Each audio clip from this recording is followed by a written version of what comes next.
Hello again, everybody. Behind me there, we've got the Triumph Bantam Cub that I'm currently working on, and that has put me in mind of this story which I'm going to relate to you now. And that story, believe it or not, is the story of the 100 mile an hour Triumph Tiger Cub. And yeah, it sounds a rather far-fetched tale, I know, but stick with me. It is true, or pretty true, and like the story I told of the caravan window not long ago, I think I'm going to create a small playlist which I'll add to occasionally called Paul's Tall Tales. But I can promise you that these things that I will share in that playlist would have really happened. As did the caravan window, so did the story I'm going to talk about now. I've owned Tiger Cubs. I first got involved with them probably not far off, around my 13th birthday anyway, and I've still got that machine today, the little 1958 Tiger Cub, which of course will get nowhere near 100 miles an hour. None of my Tiger Cubs will get anywhere near 100 miles an hour. I think the best any of them can do, there's one, the Sports Cub replica, that might have just about sniffed 80 when I weighed about 12 stone in favourable conditions. That's about your lot. But this actually reminded me of the story that I'm going to tell, because it was actually a Bantam Cub that was involved in this. And it all transpired because a friend of mine, this would have probably happened, I would say, when I was around about 20 years old, give or take a year or two. A friend of mine that I got to know, he also had a couple of Triumph Tiger Cubs. He had a Bantam Cub like this one, which is the one featured in the story, and he also had a Super Cub, which was a slightly later version of it, but pretty much the same sort of thing, both Bantam framed bikes. And what happened, he had Super Cub and a Bantam Cub, and both were quite tidy, presentable machines, but I think the Super Cub was the one that got used more than the other one, or he'd owned for longer, and inevitably I don't think he did terribly good maintenance on it, and inevitably the day came when the engine started to knock and rattle, and he decided that the quickest way to sort it out would be take the engine from the Bantam Cub and put it in his Super Cub and carry on. I don't know why he didn't just use the Bantam Cub, I've got no idea, but that's what he did. So he ended up with this very presentable blue and white Bantam Cub with no engine in it. He also knew that I had several Tiger Cubs by then and all sorts of bits and pieces for them, and he very kindly offered me the Bantam Cub, and minus engine of course, but I probably had the makings of an engine to put in it, so it sort of suited me to have it, and I was very, very happy that this thing could be mine for nothing. He was a really good mate. I still see him from time to time, actually. I think he's still got a couple of bikes too. But anyway, his Bantam Cub and Super Cub are long gone, I know that much. What happened was we ended up with this Bantam Cub. He lived about 20 miles away from me with no engine in it that I could have.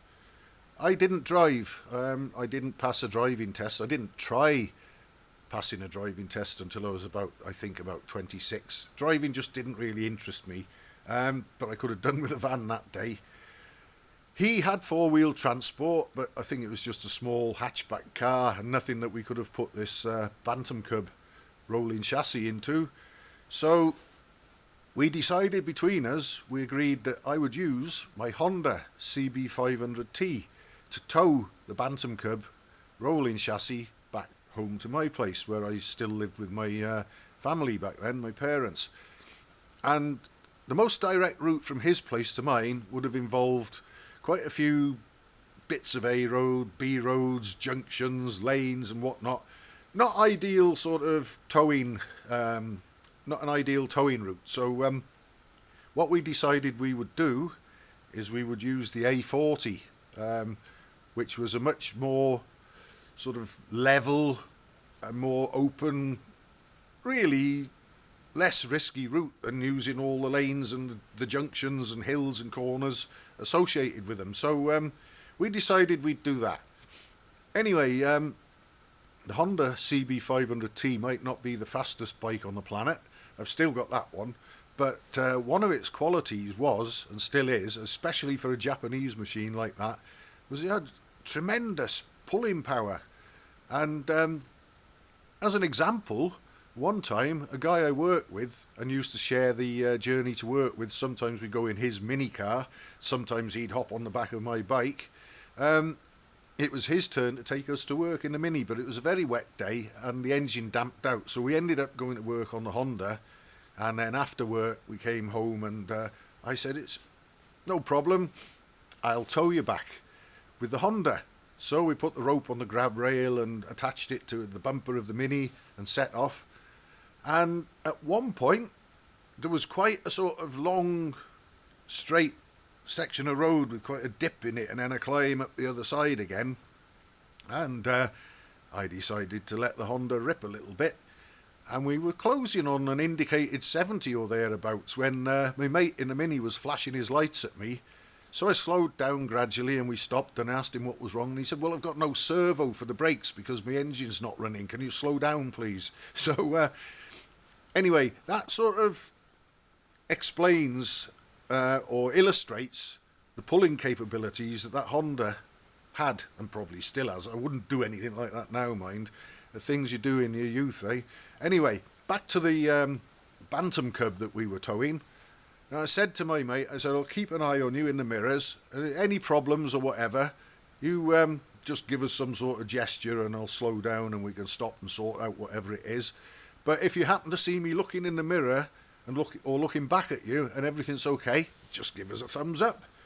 So, several thumbs ups later, we're well into the journey home, towing the the Bantam Cub, and gradually, on the straighter sections of the A40 that we had, I increased the speed bit by bit. Everything seemed all right, everything was going all right, so we continued and we carried on, gradually speeding up, thumbs up, yep, no problem at all. Until finally, would you believe, and remember, I was keeping an eye on this guy, and if at any moment he wanted to slow down or stop, all he had to do was let me know, but I kept getting a thumbs up. We were just knocking on the door of an indicated 100 miles an hour on the CB500T. Now, let's allow for speedometer optimism. Perhaps, officer, I was only doing about 55 miles an hour. We all know speedometers can be optimistic, don't we? But we clipped 3 figures with a Bantam Cub with no engine on a piece of rope behind a Honda CB500T. We got home safely, and when we got back, my mate on the Bantam Cub said to me, he said, oh, we were shifting on a bit there, weren't we? He said, how fast were we going? And I said, well, according to the clock of the Honda, we were just clipping 100 miles an hour. So there is the story of a Triumph Tiger Cub, a Bantam Cub, which managed to reach a theoretical, bullshit really, officer, top speed of 100 miles an hour. And that, my friends, is another true story. And as to what happened to the Bantam Cub, I had to part with it. I had to give it back to him actually later on, because what happened was unfortunately the Super Cub, which he'd taken the Bantam Cub's engine for, he crashed that and wrote it off, and he ended up in hospital in quite a bad way actually. But when he sort of came out and recovered, obviously he needed some two-wheel transport, and he had the engine from the Bantam Cub in his mangled up Super Cub, and he remembered he'd given me the Bantam Cub, and he very apologetically, fair dues, asked for me to give it back to him, which I did. And I think he ended up with the mangled Super Cub and its engine with a rattly big end, and the Bantam Cub back in one piece with its original engine back in it, but its claim to fame was it had done 100 miles an hour with no engine fitted. How about that, everybody? And that is a true story.